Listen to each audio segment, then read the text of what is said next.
খুব তাড়াতাড়ি করে ছেলেকে নিয়ে বের হয়েছি, পরীক্ষা দিবে। আজকে পরীক্ষা শেষ দিন, চলে আসলাম পরীক্ষার কেন্দ্রের সামনে। এটা হলো ধাওয়ার বাসা।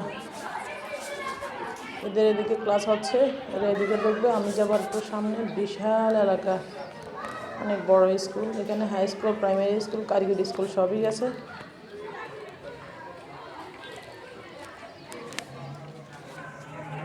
আমার ছেলের সাথে আরও 2-1 ছাত্র দেখা যাচ্ছে।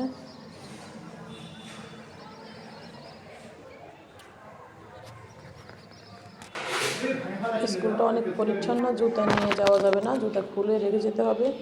এরকম কোনো স্কুল আছে কিনা আমি জানি না যে জুতা ছাড়াই থাকতে হবে ভিতরে। আমার ছেলে দিকে দাঁড়িয়ে আছে, ঠান্ডার মধ্যে জুতা খুলতে ইচ্ছে করে, তারপরে যেখানে যে নিয়ম।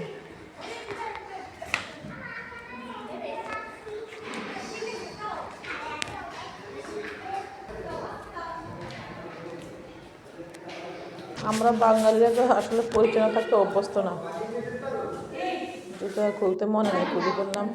ছাত্রগুলো আসছে সব, এই যে রমজানের মায়েরা কথা বলতেছে, ছেলেকে আমি বসিয়ে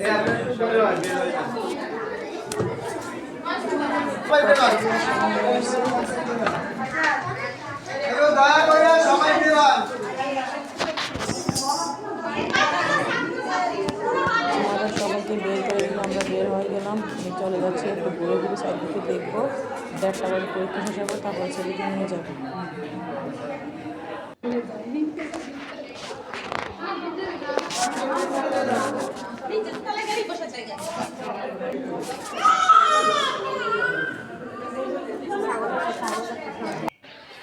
সিঁড়ি দিয়ে বের হয়ে দেখি একটা পুকুর, পুকুরের মধ্যে অনেকগুলো রাজহাঁস, একবারে নীরব পরিবেশ।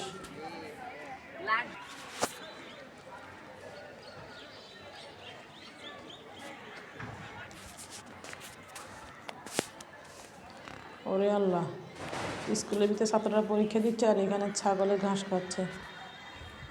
এদিকে কাজ চলতেছে।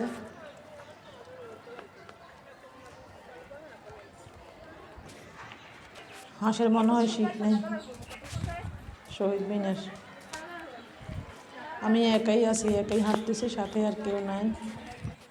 এখান দিয়েও গেট আছে, ওই সাইড দিয়েও গেট আছে। ধান পাক ধরছে।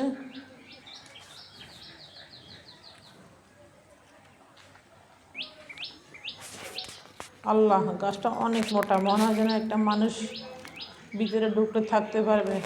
এই জন্যই আগেকার দিনের মানুষ বইতে পড়ছে গুহায় বাস করতো, গাছের গুহার মধ্যে বাস করতো। এটা ঢেকে রাখছে এত মোটা ভিতরে।